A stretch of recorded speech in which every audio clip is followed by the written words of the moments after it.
Alright, I've got one more for you. This is called the things they should teach you in 3rd grade.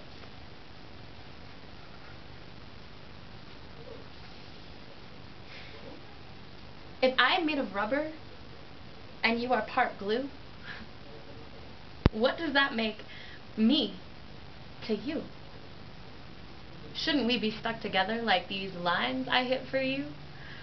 Our words should easily be used and abused up to and past the place of truth, because, let's face it, whatever you do bounces off me and back to you.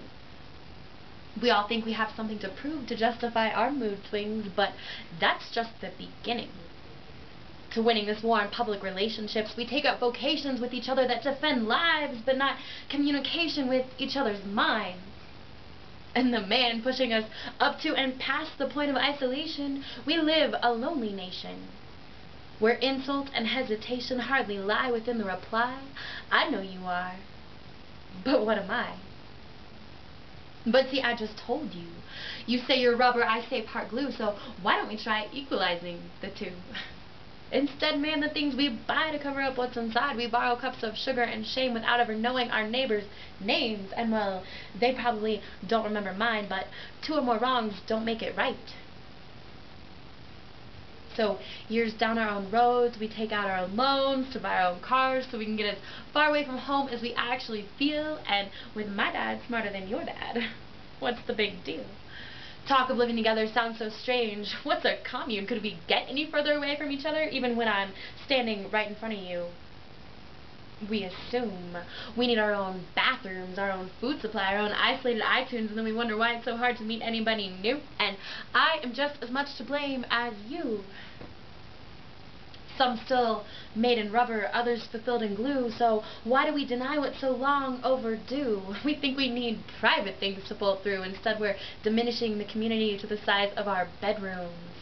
And don't presume I'm even getting started on our immunity to intimacy or innocently holding hands. Instead, man, let's take hold of each other's minds so that everyone has a chance to define pretense. Okay, in the system's defense, we're trying to get the lying sons and a few bitches out of Congress and hope that the best dress can suggest a solution, but that ain't the best way to protest the institution or pollution or persecution or constitution. I mean, for a true revolution, this is where you call upon evolution. Confucius says that it comes down to training our common sense to make little changes, hence connecting the greener side of the fence to what's up above and down below, because right now, the only bush I can trust is my own. Okay, I ripped off that line, and this is my sight. It's not about bushes or trees or birds competing with the bees in flight. We shouldn't be keeping score who's wrong or right, and solutions don't come from being lonely, alright? We are all 2 parts rubber, all 1 part paste. So why do we act like that's impossible face to face? It's time to erase this mentality of 3rd grade and take the energy we waste on the he said, she said disgrace, replace it with a real embrace. Again, we are all 2 parts rubber, all 1 part glue. So why do we assume that true love can't wrap itself around you? I'm talking about the kind of love that reminds you of your mama who's so fat that when she hugs you, she's trying to show you how the word love is supposed to be used, like you mean it. Your mother, who taught you to use the pull of feeling to reach out to each other. I've seen it done. I see it in you. It just takes one to know one. And this love, man, this love is in every home, every rubber ball, every nation, every bathroom stall, every religion, every rhyme, every mood swing, every time. This installation is in all fathers and mothers and bored little brothers taking their hands across the street. A love in every 3rd grade defeat.